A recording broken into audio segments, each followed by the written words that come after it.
Have you ever wondered why two people on the same flight paid completely different prices? Or why your bag gets randomly searched every time, while someone with more carry-ons walks right through security? Welcome to the world of air travel, where what you see isn't always what's really happening. In this series, we're revealing 10 shocking airport and airline secrets that the industry would prefer you didn't know. These are insights from former flight attendants, ticketing agents, and even airport insiders. Real people who've seen behind the curtain. Why does this matter to you? Because knowing these secrets can help you. Airplane. Save money on flights. Luggage. Avoid unnecessary stress. Warning. Protect yourself from unfair treatment. Light bulb. And even get better service and compensation when things go wrong. Let's be clear. This isn't a conspiracy theory. This is the side of the airline industry that isn't printed on your boarding pass. And it starts before you even get to the airport. We'll show you how. Airlines track your online searches and raise prices in real time. Weather delays are often a cover story. You're more likely to be bumped from a flight than you think, and how to profit from it. Airport security may not be as secure as you assume, and why the person sitting next to you may have gotten free upgrades while you paid full price. We're not saying flying is evil. In fact, commercial aviation is still one of the safest ways to travel. But in the name of profit, efficiency, and control, airlines have built a system full of loopholes, half-truths, and hidden policies.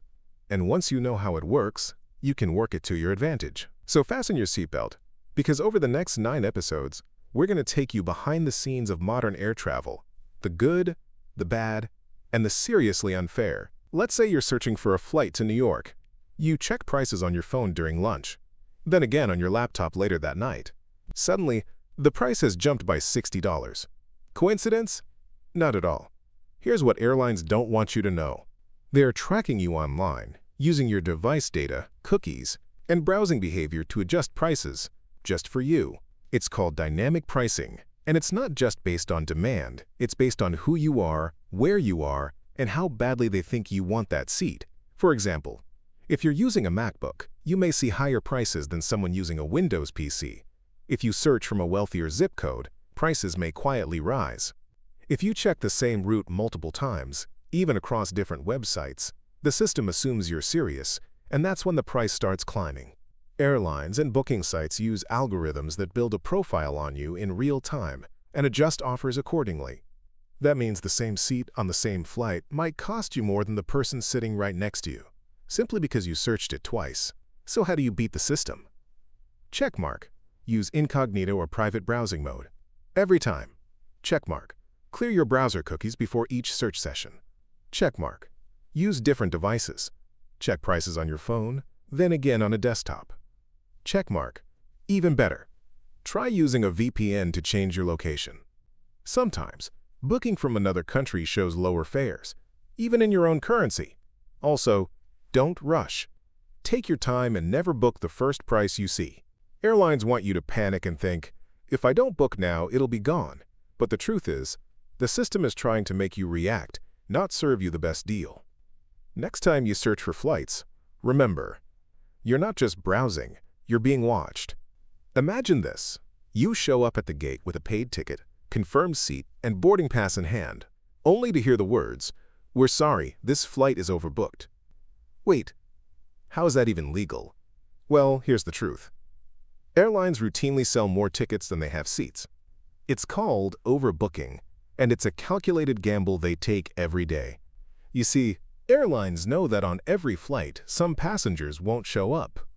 Maybe they missed a connection, changed plans, or canceled late.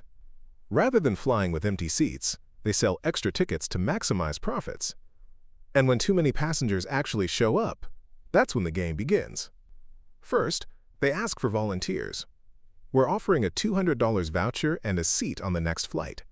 No takers? The offer goes up. $400. $600. Sometimes even more. But here's the thing. Most people don't realize you can negotiate. Yes, you can ask for a cash payment instead of a voucher. Sums of the fours. Mostpool. A meal or hotel if the delay is overnight. The fall, sums of the forced grew. Looken hin, straptier, or a seat in business class on the next flight, or even free round-trip tickets. Airlines want to resolve it quietly. They don't want a scene at the gate. So if you're flexible and polite, you can often walk away with a better deal than what you paid for your original ticket. And if no one volunteers, someone gets bumped involuntarily. But even then, you have rights. In the US, if you're denied boarding against your will, you may be entitled to up to 400% of the ticket price in cash, depending on how long your delay is. Most people don't know that, and airlines won't remind you. So next time you hear overbooked, don't panic, and definitely don't walk away empty-handed. You found a great deal, a round-trip ticket for $199, but by the time you hit checkout, it's $280. What happened? Welcome to the world of hidden airline fees. And it's not by accident. Today's airlines don't make most of their money from the ticket price itself. They make it from extra fees, cleverly disguised as taxes, service charges, or surcharges. In fact, some budget airlines now earn more than half of their revenue from add-ons, not tickets. Let's break it down. When you look at the base fare, it might say, fare, $79. Taxes and fees, $121.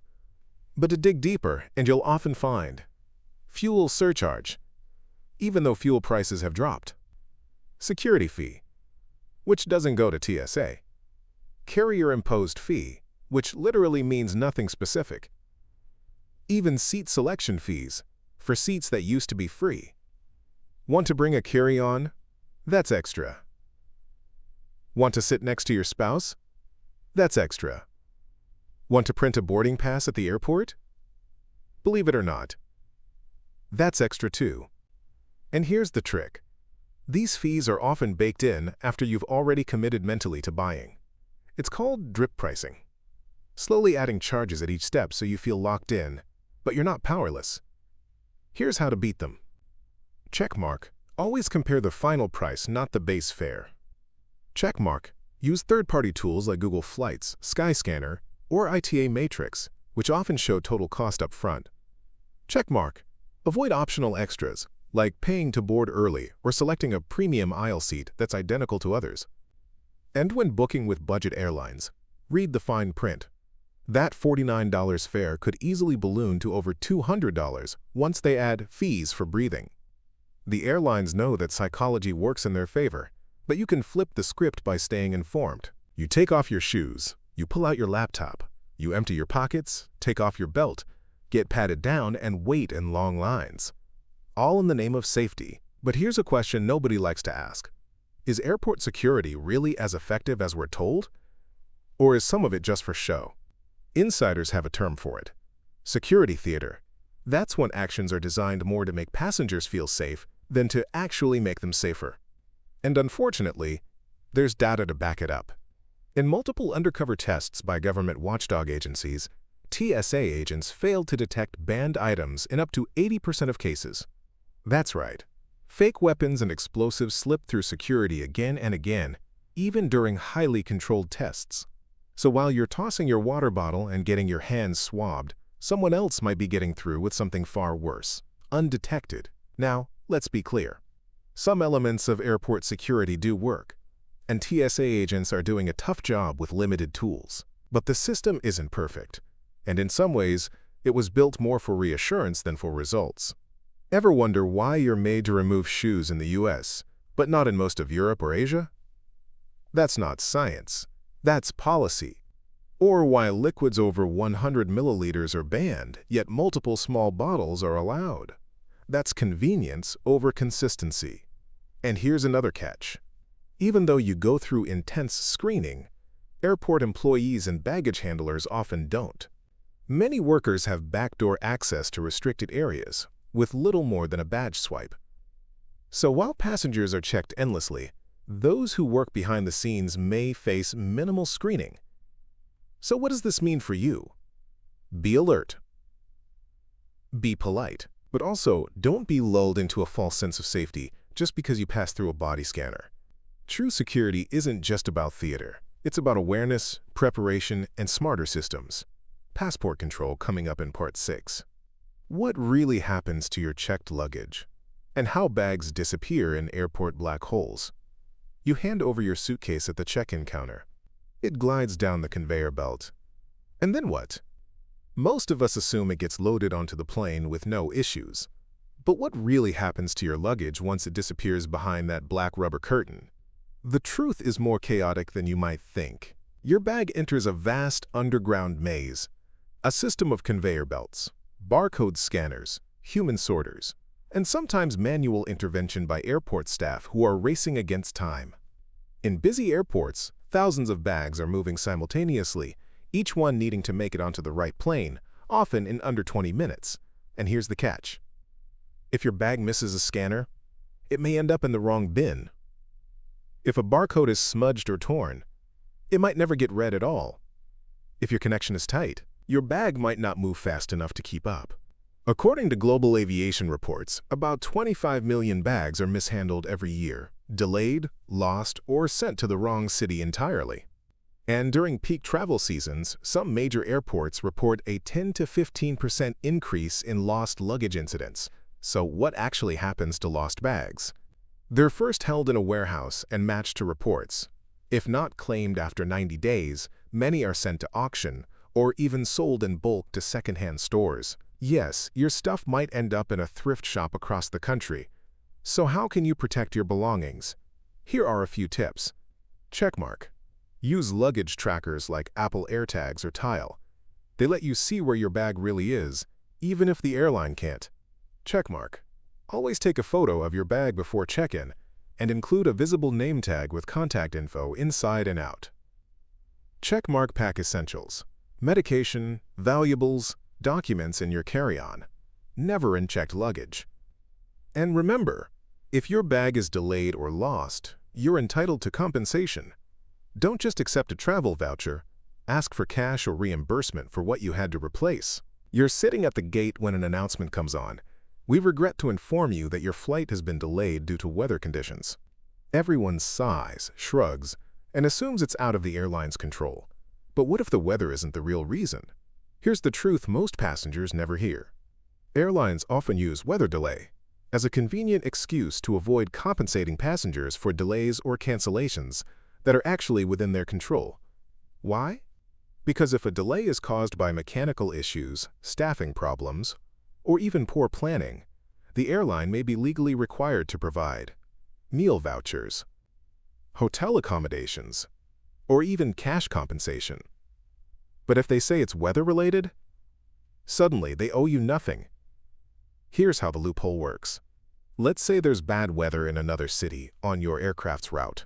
Even if the skies are perfectly clear where you are, they can claim air traffic disruption or weather impact based on that other region. They don't have to prove it, they just have to say it. Meanwhile, other airlines flying the exact same route might depart on time, leaving you wondering why your flight is still grounded. So what can you do? Cell phone use apps like FlightAware, RadarBox, or Flight Radar 24 to track your aircraft in real time. If the plane is sitting at the gate, or if similar flights are departing as scheduled, take a screenshot, camera with flash, document everything. This evidence may help you file a successful complaint or claim compensation later, especially under regulations like EU 261 in the European Union, U.S. Department of Transportation rules, if flying domestic. Speaking head pro tip, if the delay feels suspicious, politely ask at the gate, can you confirm if this is an airline-related delay or due to weather? Sometimes, the staff will be honest or slip up and reveal the truth. So the next time you hear weather delay, don't assume the sky is falling. It might just be a cover for something they don't want to pay for. You've probably heard of boarding groups and frequent flyer tiers. But did you know that airlines also assign secret internal codes to passengers, ones that determine how you're treated behind the scenes? These aren't just for upgrades or boarding order. They're part of a hidden system that ranks passengers by priority, loyalty, and profitability, and it can affect everything from how fast your bags arrive to whether a gate agent goes the extra mile for you. Let's break it down. Every time you fly, the airline tracks your loyalty status, like gold, platinum, or diamond, recent travel activity, fare type, discounted versus full fare, and even how often you complain. They combine all of this into an internal profile, sometimes referred to by codes like GG, good guest, high priority, UG, upgrade eligible, likely to be moved to a better seat, INV, involuntary, likely to be bumped if needed.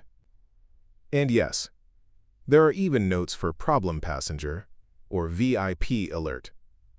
These tags are not visible to you, but they influence whether you get priority and rebooking during delays, how flexible they'll be with seat changes or baggage issues, and if they'll go out of their way to help you or not. Ever wonder why someone in line ahead of you gets a free upgrade, even though you're both on the same flight? Passenger codes could be the reason. So how can you improve your invisible ranking? Checkmark. Join the airline's loyalty program, even if you don't fly often. Checkmark. Be polite and consistent when dealing with staff. Checkmark. Book directly through the airline, not a third party. Checkmark. And when speaking to gate agents or call centers, mention your status or travel frequency. This often triggers extra service. You don't need to be a celebrity to get treated like one. You just need to understand how the system sees you. Briefcase coming up in Part 9. The VIP terminals you never see, where celebrities and CEOs skip lines, skip security, and board in total privacy. You're lining up for security, juggling your shoes and laptop while inching through a crowded terminal. But just a few hundred feet away, someone else is boarding their flight without lines, noise, or even walking through the main terminal. Welcome to the world of VIP terminals, the ultra-private spaces that most passengers don't even know exist. At certain major airports like LAX, JFK, London Heathrow, and Dubai, airlines and private companies operate entire hidden terminals reserved for celebrities, CEOs, royalty, and yes, wealthy travelers who are willing to pay for extreme convenience. So what happens inside these VIP spaces? Everything is taken care of. A private entrance far from the main airport. No TSA lines. Security is handled separately, often within a private suite.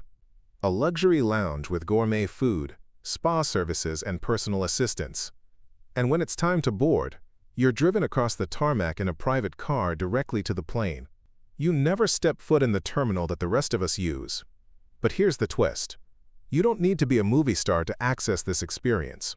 Some VIP terminals offer access to anyone who can pay, with prices ranging from $300 to $4,000 plus, depending on the airport and level of service. That might sound outrageous, but for business travelers, honeymooners, or families looking for stress-free travel, it can be worth it. And there's more. You might already qualify without knowing it. Premium credit cards like Amex Platinum, Visa Infinite, or MasterCard World Elite often include limited access to private terminals or fast-track programs, especially when flying first or business class. Also, programs like PS at LAX or VIP Select at Heathrow allow you to book luxury services a la carte, even if you're flying coach. So next time you're waiting in a long line at Gate 37, just remember, some passengers are boarding the same flight in a different world entirely. Airplane arrival. Coming up in Part 10, our final episode.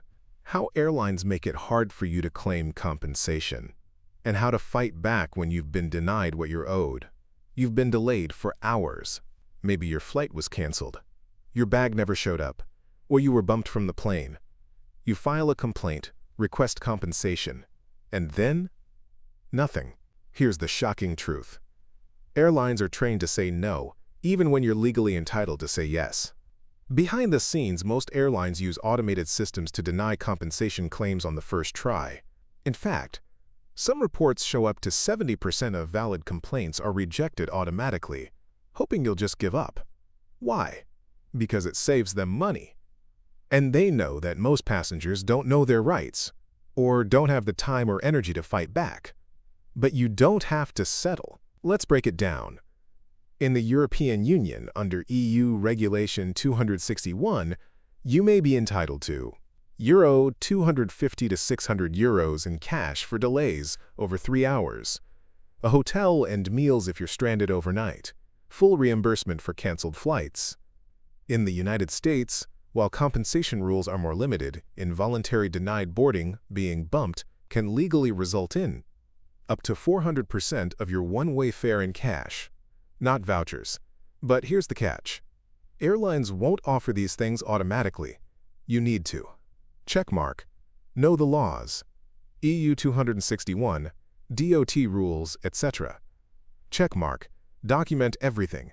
Take photos, screenshots, boarding passes, delay times. Checkmark. Use specific legal terms in your complaint. E.g., I am requesting compensation under EU 261. Checkmark. Escalate. Ask for a supervisor, contact national regulators, or even use online services like AirHelp or Fairplane to file on your behalf. Also, never accept a travel voucher unless you fully understand the terms.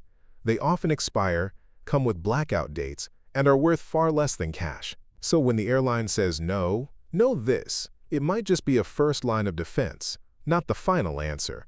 Receipt. You paid for your ticket. You showed up on time. If they failed you, you deserve more than an apology. Airplane. Thanks for watching our full series, 10 Shocking Airport Secrets Airlines Won't Tell You. If you found this helpful, make sure to like, comment, and subscribe to Aviation Secrets for more hidden truths, travel hacks, and insider breakdowns. Safe travels and smarter flying ahead.